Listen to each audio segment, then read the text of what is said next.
చంద్రబాబు గారు అయితే తాజాగా మాట్లాడుతూ ఆయన సరదాగా కోహినూరు వజ్రం గురించి అయితే మాట్లాడారనమాట. సో అసలు దాని గురించి ఆయన ఏం మాట్లాడారు? సో సీఎం చంద్రబాబు నాయుడు గారిని చూస్తూ ఉంటే రోజు రోజుకి చిన్న పిల్లాడిలాగా అందరికీ సరదాగా అనిపిస్తున్నారనమాట. మనము గత ప్రభుత్వంలో చూసాం, జగన్మోహన్ రెడ్డి గారు ఎక్కడ ఉన్నా కూడా ఒక బటన్ ప్రెస్ అనేది అందరికీ తెలుసు. ఆయన ఎక్కడో ప్యాలెస్లో ఉంటూ ఎక్కడో బటన్ నొక్కడం కానీ అక్కడ డబ్బులు రావడం, లేకపోతే ఇక్కడ బటన్ నొక్కితే అక్కడ ఏదో రావడం, ఈ విధంగా మనం చూసాం. కానీ ఇప్పుడు మనం చూస్తూ ఉంటే చంద్రబాబు నాయుడు గారు ఆయన అధికారంలోకి వచ్చినప్పటి నుంచి కూడా ప్రజల పాలన అనే ఒక దానికి ఒక పర్ఫెక్ట్ అర్థంగా కనిపిస్తారనమాట. ఎక్కడ చూసినా కూడా ప్రజల్లోకి వెళ్ళడం, వాళ్ళ దగ్గరికి వెళ్ళి మాట్లాడడం కానీ, ప్రజల్లో మమేకం అయిపోవడం. అంటే ఇక్కడ ఎక్కడో ఉండి పరిపాలన కాదు, ప్రజల్లో ఉంటూ ప్రజల కోసమే పరిపాలన అనేది సిబిఎన్ గారు నిరూపిస్తున్నారనమాట.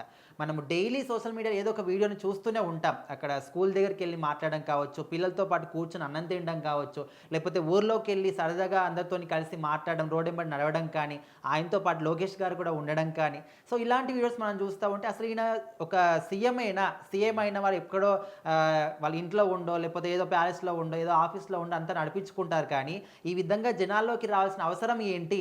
సో అసలు ఈయన చాలామంది మనం చూస్తూ ఉంటే, మనకు లాస్ట్ టైం కేతిరెడ్డి గారు ఈ విధంగా తిరిగేవాళ్ళనమాట. ప్రతి వీధి తిరిగి మీకు ఏం సమస్యలు ఉన్నాయి ఏంటి అని తెలుసుకునేవాళ్ళు. సో ఈయన సీఎం హోదాలో ఉండి కూడా తలుచుకుంటే వేరే వాళ్ళతో చేయించవచ్చు, కానీ ఈయనే స్వయంగా వెళ్ళి వీళ్ళు ఏ విధంగా ఫీల్ అవుతున్నారో, ఏం సమస్యలు ఉన్నాయని చెప్పేసి అన్నీ కూడా తెలుసుకుంటున్నారు. So for the first time CBN గారి విజన్ ఏ విధంగా ఉంటుంది మరొకసారి మాకు తెలిసింది, సుపరిపాలన ఏ విధంగా ఉంటుందో మాకు మరొకసారి తెలిసి వచ్చిన విధంగా రాష్ట్ర ప్రజలు కూడా ఫీల్ అవుతున్నారు. సో ఈ విధంగా రీసెంట్గా సిఐఐ అని ఒక సదస్సుకు అయితే సిబిఎన్ గారు హాజరయ్యారనమాట. సో అక్కడ మాట్లాడుతున్నప్పుడు కూడా అందరితో చాలా సరదాగా మాట్లాడారు. సో ఇదే క్రమంలోనే కోహినూరు వజ్రం గురించి కూడా ఒక మాట చెప్పాడనమాట. నేను లండన్ మ్యూజియం ఏదైతే ఉందో అక్కడ సందర్శించడానికంటే పర్యటించడానికి వెళ్తే నాకు పర్మిషన్ ఇవ్వట్లేదు, ఎందుకంటే నేను కోహినూరు వజ్రం అడుగుతానేమో అని చెప్పి సరదాగా మాట్లాడాడనమాట. సో బ్రిటిష్ వాళ్ళు మన భారతదేశం యొక్క సంపద మొత్తం కూడా దోచుకెళ్లారు.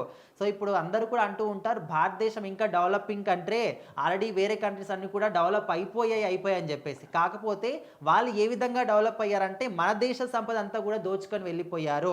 మన దగ్గర ఉన్నటువంటి విజ్ఞాన సంస్థలు మొత్తాన్ని కూడా వాళ్ళు దోచుకొని వెళ్ళిపోయారు. మన పూర్వీకులు మనకి ఇచ్చినటువంటి అద్భుతమైనటువంటి మహా గ్రంథాలని దోచుకొని వెళ్ళారు.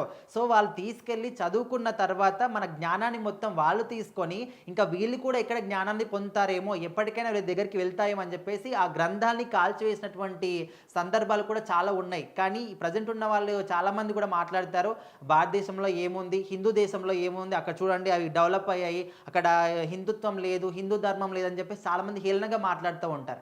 కానీ వాళ్ళకి తెలియదు ఏంటంటే వాళ్ళ పూర్వీకులు, వాళ్ళ నాన్నగారు, వాళ్ళ తాతగారు, వాళ్ళ ముత్తాతలు కూడా హిందుత్వంలో ఉంటారు.